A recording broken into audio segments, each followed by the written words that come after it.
Murder story. कविता क्यों विभास ने की अपनी पत्नी की। विभास ने पक्का निश्चय कर लिया कि भले ही उसे नौकरी छोड़नी पड़े, लेकिन अब वह दिल्ली में बिल्कुल नहीं रहेगा। संयोग अच्छा था कि उसे नौकरी नहीं छोड़नी पड़ी। मैनेजमेंट ने खुद ही उसका लखनऊ स्थित ब्रांच में ट्रांसफर कर दिया। विभास के लिए यह दोहरी खुशी इसलिए थी क्योंकि उसकी पत्नी लखनऊ में ही रहती थी। ट्रांसफर का ऑर्डर मिलते ही विभास जाने की तैयारी में जुट गया। उसने पैकिंग शुरू कर दी। वह एक एक करके सामान बैग में रख रहा था। उसके पास 1 दर्जन से भी ज्यादा शर्ट थी। उन्हें रखते हुए उसे अंदाजा हो गया कि उसके पास लगभग हर रंग की शर्ट है, लेकिन उनमें नीले रंग की शर्टें कुछ अधिक ही थी, क्योंकि अवनी को नीला रंग ज्यादा अच्छा लगता था। शुरू शुरू में जब वह अवनी से मिलने जाता था, हमेशा नई शर्ट पहनकर जाता था। अवनी उसके सिर के बालों में अंगुलियां फेरते हुए कहती थी, विभास, नीली शर्ट में तुम बहुत स्मार्ट लगते हो। अवनी के बार बार कहने की वजह से ही नीला रंग उसकी पसंद बन गया था। शर्तों को देखते देखते उसने अपना हाथ सिर पर फेरा तो उसे अजीब सा लगा। वह अपना घर खाली कर रहा था। वह रसोई का सारा सामान समेट चुका था। फ्रिज में रखा जूस और ब्रेड भी खत्म हो गई थी। डाइनिंग टेबल पर रखी फलों की टोकरी भी खाली थी। सब चीजों को खाली देखकर उससे अपने भरे हुए बैग की ओर देखा। उसके मन में आया कि घर खाली करने में वह जितना समय लगाएगा, उसे उतनी ही देर होगी। अभी उसके बहुत काम बाकी था, जिसके लिए उसे काफी दौड़भाग करनी थी। अभी उसने बैंक का अपना खाता भी बंद नहीं कराया था, लेकिन इसके लिए वह परेशान भी नहीं था, क्योंकि उसमें कोई ज्यादा रकम नहीं थी। थोड़े पैसे पड़े थे, लेकिन एक बार बैंक मैनेजर से मिलने का उसका मन हो रहा था। बैंक मैनेजर से ही नहीं, अवनी से भी। दिल्ली आकर उसने नोएडा में अपनी नौकरी ज्वाइन की थी। तब फाइनेंस मैनेजर गुप्ता जी ने उसे बैंक के खास खास कामों की जिम्मेदारी सौंप दी थी, जो उसने बखूबी निभाई थी। विभास की कार्यकुशलता देखकर ही उसे बैंक के बड़े काम सौंपे गए थे। बैंक मैनेजर मी शर्मा से उसकी अच्छी पटती थी। शर्मा जी ने ही उसका परिचय अवनी से कराया था। इसके बाद बैंक के कामों को लेकर उसकी अवनी से अक्सर मुलाकात होने लगी, जो धीरे धीरे बढ़ती गई। विभास और बैंक अधिकारी अवनी की ये मुलाकातें जल्दी ही दोस्ती में बदल गई। कभी कभी दोनों बैंक के बाहर भी मिलने लगे। उनकी इन मुलाकातों में अवनी की अधिक उम्र, 3 साल के बेटे की मां होना और विधवा होने के साथ साथ लोगों की कानाफूसी भी आड़े नहीं आई। उनकी दोस्ती और प्यार गंगा में तैरते दिए की तरह टिमटिमाता रहा। मजे की बात यह थी कि दोनों का एक शौक मेल खाता था, कॉफी पीने का। उन्हें जब भी मौका मिलता, अट्टा मार्केट स्थित कॉफी हाउस में कॉफी पीने पहुंच जाते। कॉफी पीते हुए दोनों न जाने कितनी बातें कर डालते। उनमें मनीष की यादें भी होती थी। मनीष यानी अवनी का पति। ध्रुव की मस्ती का खजाना भी कॉफी की सुगंध में समाया होता था। मनीष के साथ शादी और उसकी छोटी छोटी आदतों का विश्लेषण भी कॉफी की मेज पर होता था। कभी कभी दोनों चुपचाप एक दूसरे को ताकते हुए कॉफी की चुस्की लेते रहते। उस समय दोनों के बीच भले ही मौन छाया रहता, लेकिन दिल कोई मधुर गीत गाता रहता। अवनी के गालों पर आने वाली लटों को विभास एकटक ताकता रहता। उन लटों से वह कब खेलने लगा, उसे पता ही नहीं चला। मनीष की बातें करते हुए अवनी के चेहरे पर जो भाव आते, वे विभास को बहुत अच्छे लगते थे।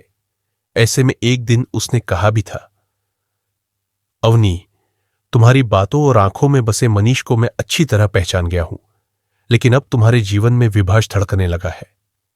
यह सुनकर अवनी की आंखों में अनोखी चमक आ गई थी।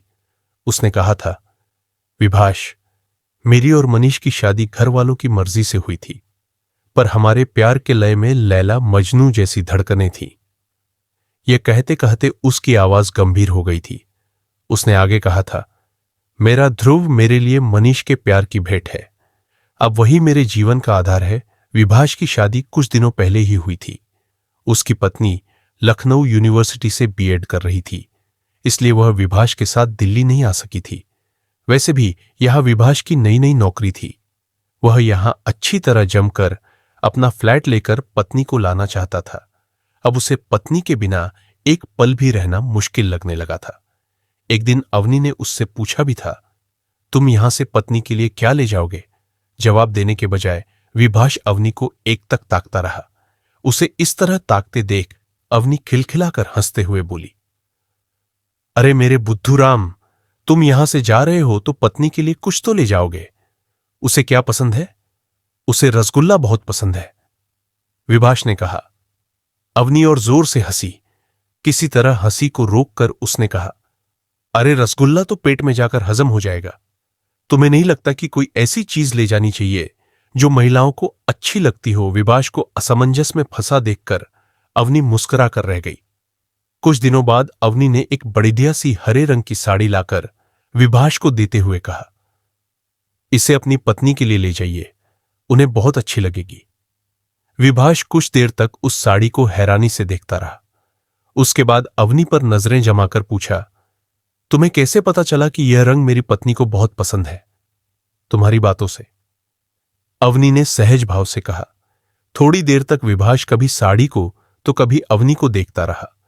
वह अवनी की दी गई भेंट को लेने से मना नहीं कर सकता था, इसलिए साड़ी लेकर अपने ऑफिस बैग में रख ली।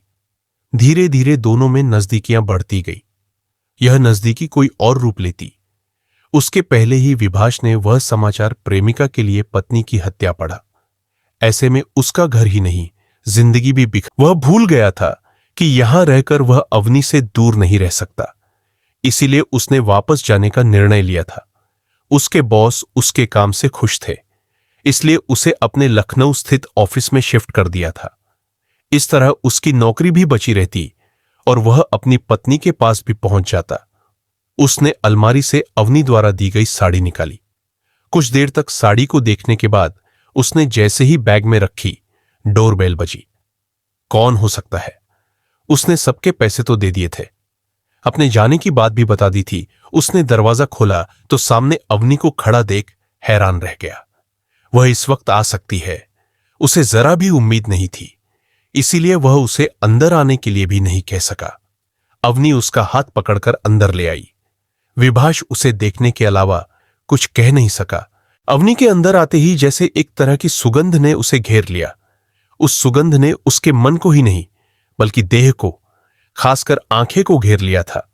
उसका मन अभी भी मानने को तैयार नहीं था कि अवनी उसके कमरे में उसके साथ मौजूद है, जबकि अवनी उसका हाथ थामे उसके सामने खड़ी थी।